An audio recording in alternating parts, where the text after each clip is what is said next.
Just get yourself comfortable.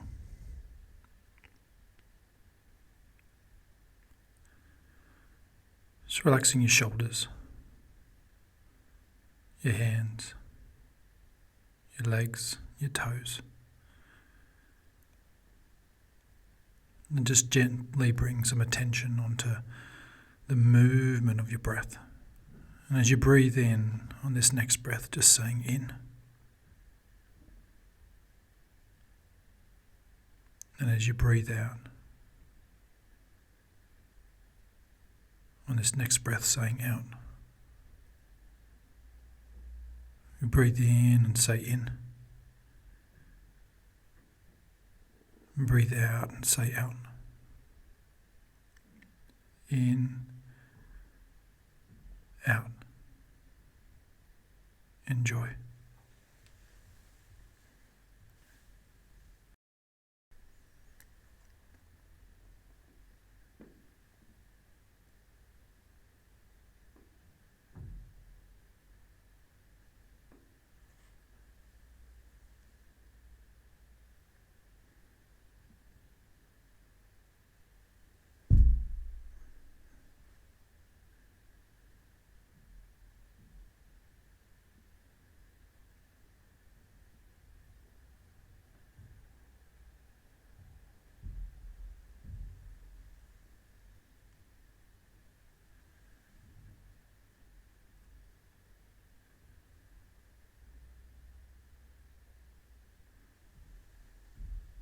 In, out.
Now as we breathe in, just saying the word calm, and breathing out and saying the word ease. Calm,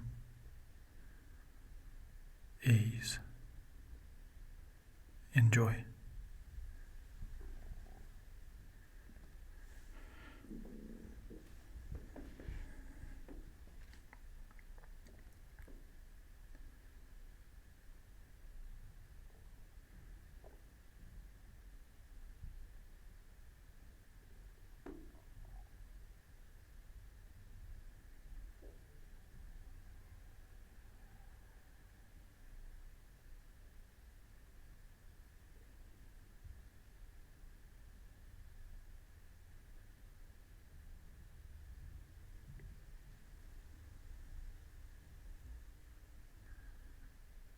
Calm, ease.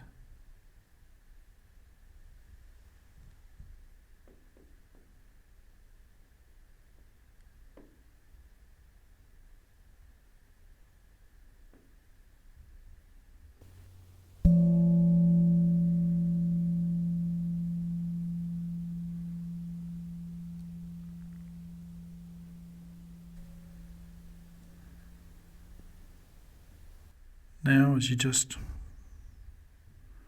relax, listen to the guidance, and take what you want and leave what you want. Nothing more for you to do now other than just relax.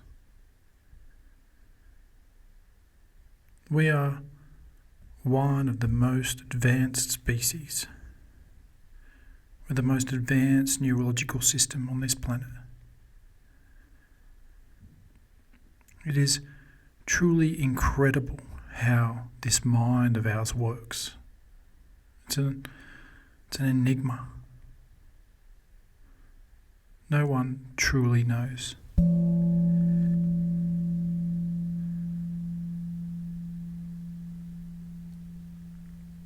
It is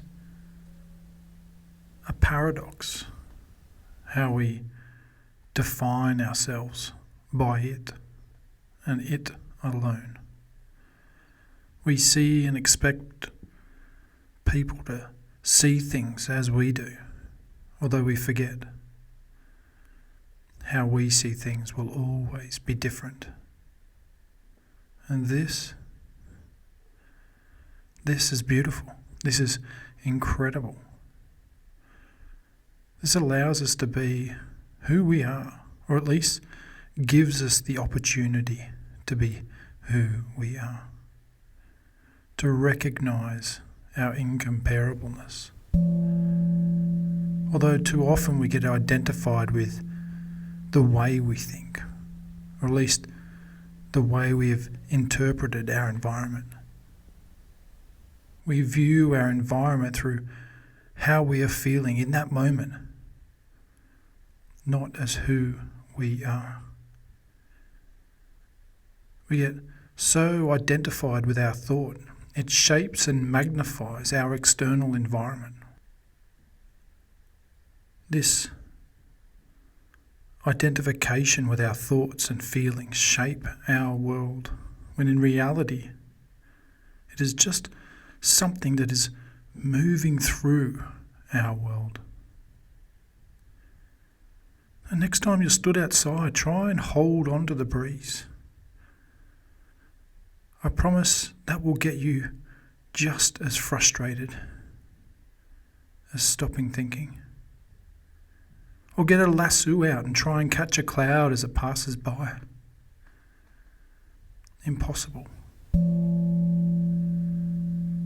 We know it naturally comes and goes effortlessly. And we can do the same with our thoughts and feelings. Their destination is the same place that they arose from. We don't need to get in their way. We don't need to hold on to them or lasso them. We can sit back and watch them, which is why we practice, why we meditate. It allows the rest of the external world to soften and gives us an opportunity to play with these movements, these happenings. When we recognize we are getting reactive or identifying with our thoughts, next time try and find where this thought came from in the mind. Look at it. Even now, inquire into the next thought that comes. You aren't trying to challenge it, not trying to battle it or get rid of it. Just explore it. Be curious. Does it have a colour or shape? Where does it go? Where did it come from? Even ask yourself, where did this thought rise from? Where do they go? Where do they hide? They just seem to come and go from nowhere.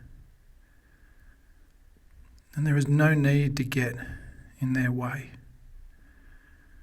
We just let it soften back into that nowhere again.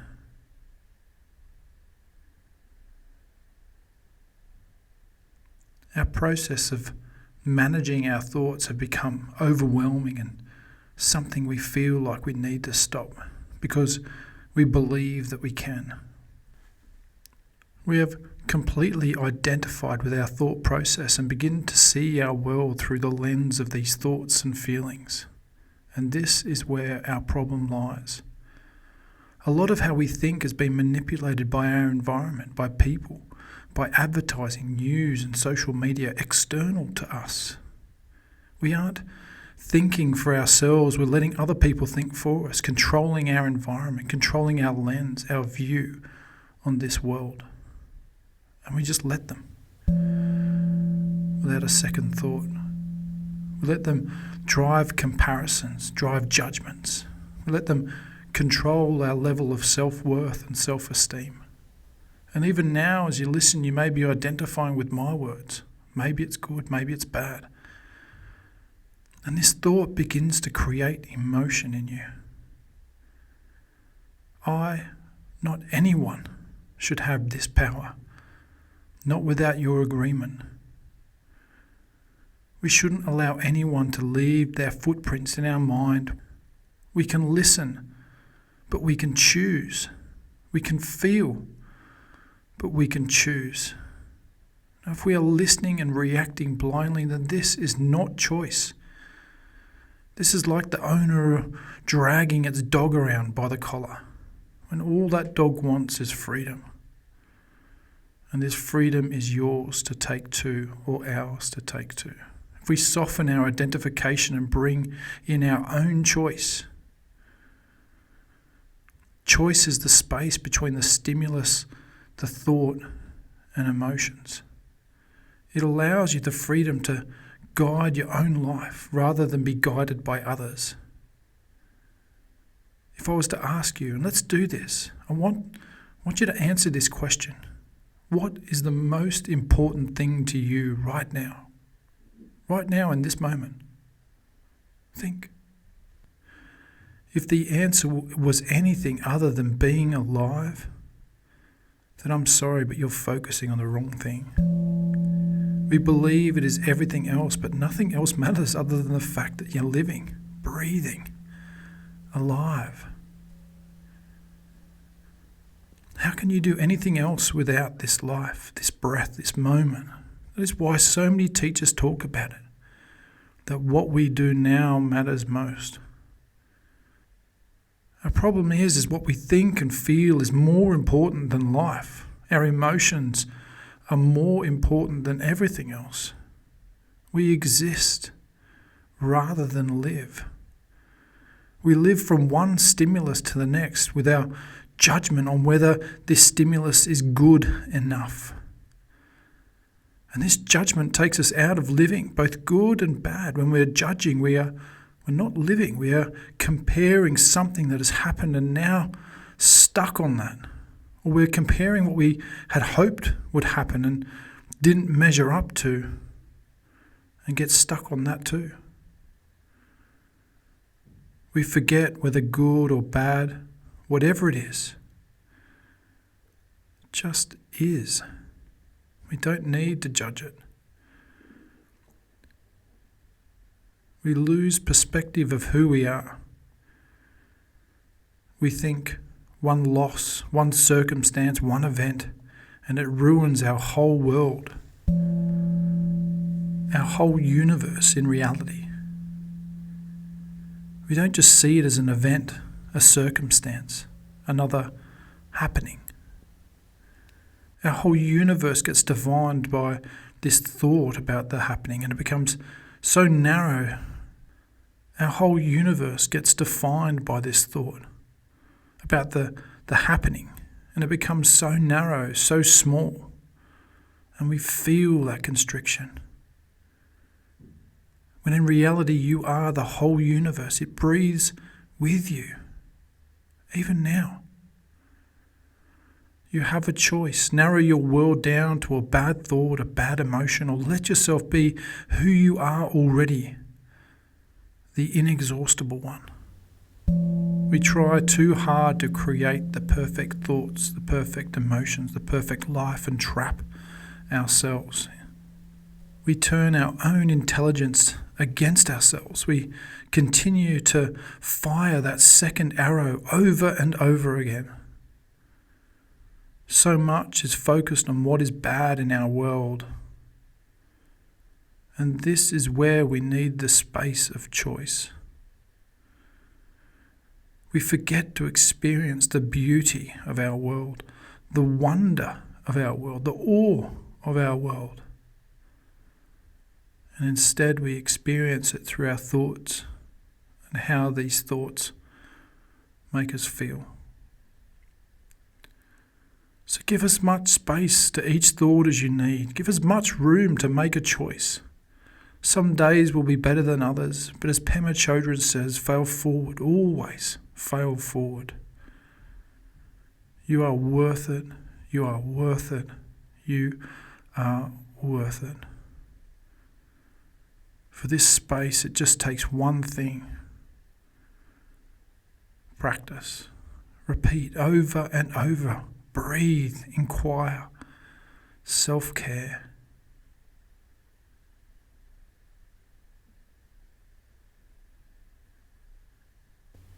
And have an amazing rest of your day.